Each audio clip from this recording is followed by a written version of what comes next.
Transylvania. A whisper, a legend, a land where the past and present intertwine, creating a tapestry of mystery and fear. Land of jagged peaks and dark, brooding forests. These mountains have witnessed centuries of untold stories and hidden secrets. Ancient trees, gnarled and twisted, claw at the sky. Their branches seem to whisper the tales of those who have wandered too far into their depths. Villages huddle in valleys, shrouded in mist and fear. The fog blankets these settlements, hiding them from the prying eyes of the unknown. The air itself feels heavy, pregnant with secrets best left undisturbed. Every breath taken here is thick with the weight of ancient lore. High in the Carpathian Mountains, shrouded in an almost perpetual fog, sits Castle Dracula. Its presence looms over the land, a constant reminder of the darkness that resides within. More ruin than residence, it clings to a precipice, its stone walls crumbling, its windows like empty eyes. The castle stands as a testament to the passage of time and the decay of once great empires. This is a place forgotten by time, ruled by shadows and whispers. Every corner of this forsaken structure holds a story, a memory of what once was. The wolves howl long into the night, their cries echoing through the desolate valleys. Their howls are a haunting symphony, a reminder of the wild and untamed nature of this land. Few dare approach this cursed place, for it is said that evil sleeps within. The brave souls who venture near often speak of an overwhelming sense of dread, as if the very land itself is warning them to stay away. Jonathan Harker, a young solicitor from London, travels to this forsaken land, a place shrouded in mystery and dread. He carries with him a heavy heart and a sense of growing unease, feeling the weight of the unknown pressing down on him. His mission: to conclude a property transaction with the mysterious Count Dracula, a figure cloaked in shadows and whispers. His journey is fraught with warnings, strange tales from the locals who cross themselves at the mere mention of the Count's name, their eyes filled with fear and superstition. Beware, young sir, the Count is not what he seems. He is a creature of the night, a being of darkness. The coachman urges the horses onward, his face pale and drawn, as if he too knows the terror that lies ahead.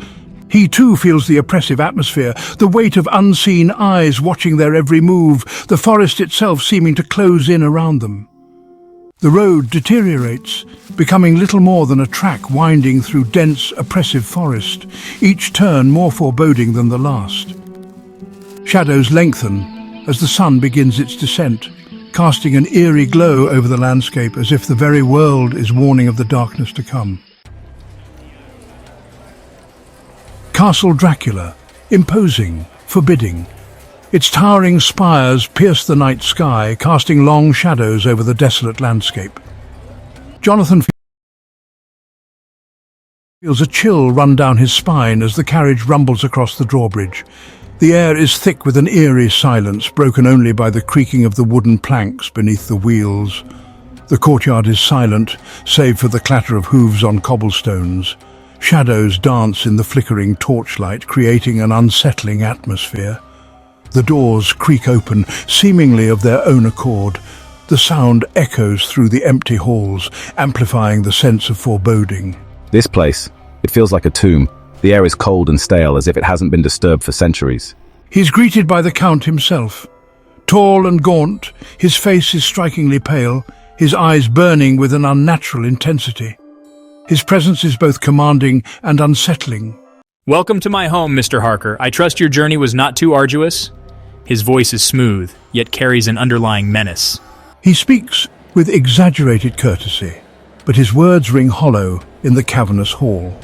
The emptiness of the space amplifies the insincerity in his tone.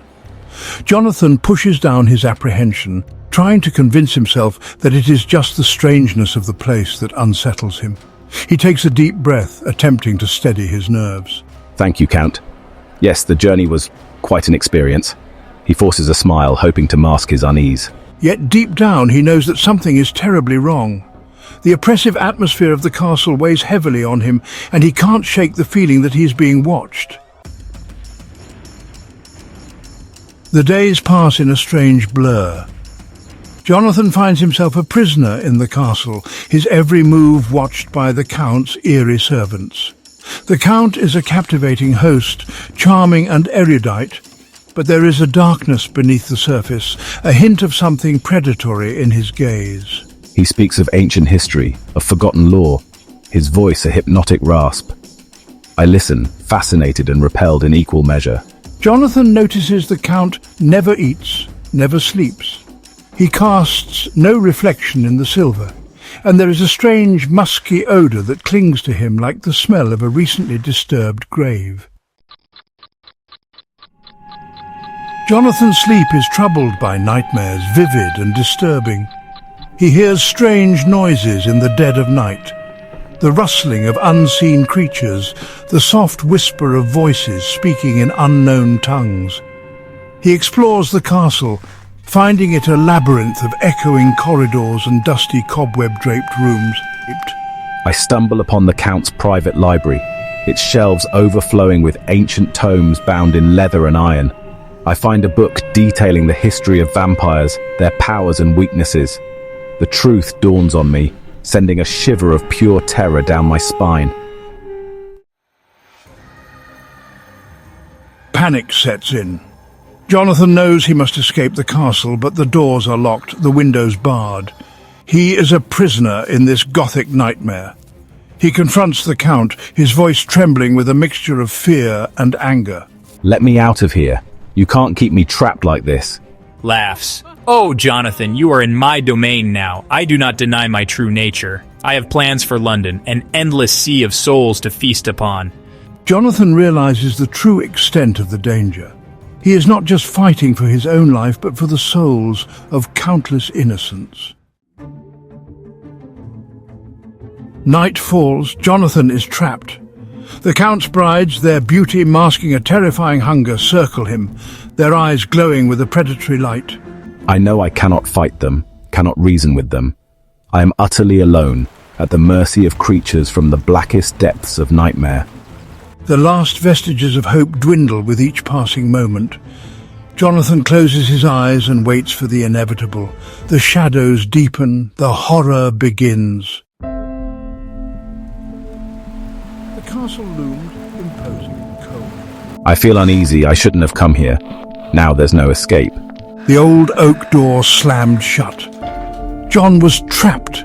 He rattled the bars, but they wouldn't budge. Panic surged through him. He was alone. Nightfall came quickly. Shadows stretched across the dusty halls. John wandered through the castle, each room as cold and empty as the last. His heart pounded in his chest. He felt a presence watching him, toying with him.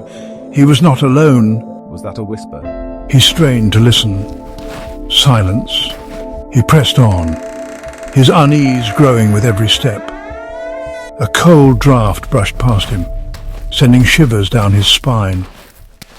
Something was wrong, terribly wrong. I have to escape. I have to warn them. John. A voice echoed through the darkness. Was it real, or just his imagination playing tricks? He couldn't be sure. He pushed open a creaking door, his hand trembling. The room was dark and musty, filled with cobwebs and the stench of decay. The whispers started again, soft and indistinct, swirling around him. He couldn't make out the words, but the malice in them chilled him to the bone. John spun around, searching for the source of the whispers. There was nothing there. Suddenly, a book flew across the room, smashing against the wall. John jumped back, his heart racing. He was no longer alone. Something was here with him, something evil. He could feel its presence, cold and malevolent. I have to get out now. He ran towards the door, but it was locked. He rattled the handle, but it wouldn't budge.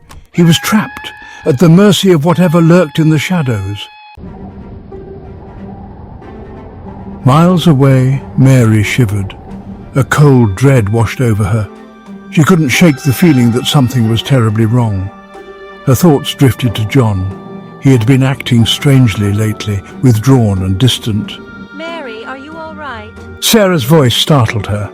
Mary forced a smile. Yes, I'm fine. Just a bit tired, that's all. But deep down she knew it was more than tiredness. It was a premonition, a sense of impending doom. As the days passed, Mary's unease intensified. She couldn't sleep, haunted by nightmares of John trapped in a dark and desolate place. She noticed Sarah seemed worried too, her brow furrowed with concern. Mary, you haven't been yourself lately. Is something bothering you? Mary hesitated. How could she explain the unexplainable, the chilling fear that gripped her heart? It's John. I'm worried about him. Worried? Why? Mary reached up to touch her neck, her fingers brushing against something strange, something that wasn't there before. She gasped, her heart pounding in her chest. There, on her skin, were two small red marks. They weren't just any marks, though. They were puncture wounds, small and precise. What is it? Sarah's voice was tight with worry. Mary stumbled back from the mirror, her hands shaking. I don't know, but I have a bad feeling about this. The marks were just the beginning. Soon Mary's health began to deteriorate. She grew pale and weak, her eyes shadowed with fatigue. The once vibrant young woman was fading away, replaced by a frail and sickly shell. Sarah watched in horror as her friend wasted away, her concern growing with each passing day. Something was terribly wrong, something sinister and inexplicable. They needed to find John. He was the key to all of this. Section 5. The darkness consumes. Mary lay in bed, her breathing shallow and raspy. The room was dark, lit only by the flickering light of a single candle. Sarah sat beside her, her face etched with worry. Mary's condition was worsening by the hour. Mary, please stay with me. Suddenly Mary's eyes flew open, her pupils dilated with terror. She gasped for breath, her body racked with tremors. He's here. He's come for me. Sarah's blood ran cold. She knew who Mary was talking about. The evil that had taken John was now coming for Mary. A cold wind swept through the room, extinguishing the candle and plunging them into darkness. No, Mary, hold on. But it was too late. Mary was gone, vanished into the darkness. The only sound that remained was the echo of Sarah's scream, a desperate cry lost in the suffocating grip of the unknown. Section 6. Preparing for battle. News of Mary's disappearance spread like wildfire. Fear gripped the small town. John's disappearance had been unsettling, but this was different. This felt permanent, final. We can't just sit here and do nothing. We have to fight back. A small group led by Sarah refused to give up hope. They knew they had to act fast to confront the evil that had taken their friends. They gathered at the local church, a place of sanctuary and strength, to plan their next move. Among them was a weathered old priest, Father Michael. He had heard the whispers, the stories of the old castle. He knew the truth. The terrible truth that haunted their town. Father Michael, can you help us? The castle was not just an abandoned ruin, it was a gateway, a portal to a realm of darkness and despair. And the entity that resided there, the one they called Dracula, was hungry. We have to stop him, for Mary, for John, for all of us. Section 7. Clash with the unknown. Armed with courage and faith, the group set out towards the castle. The air grew heavy as they approached, thick with the stench of decay and the oppressive weight of evil. The castle loomed before them, a menacing silhouette against the stormy sky. Stay close, everyone. We can't afford to get separated. Lightning flashed, illuminating the skeletal trees that clawed at the sky. Thunder roared, a deafening prelude to the battle that was to come. They stepped inside, the heavy oak door creaking shut behind them like a tomb sealing itself. The castle was a labyrinth of shadows and whispers. They could feel eyes upon them, watching their every move. But they pressed on, their resolve hardening with each step. We're not leaving without them. We will rescue our friends and banish this evil from our town, whatever the cost. They would not be deterred. Section 8. A shadow remains. The battle was fierce, a desperate struggle between good and evil.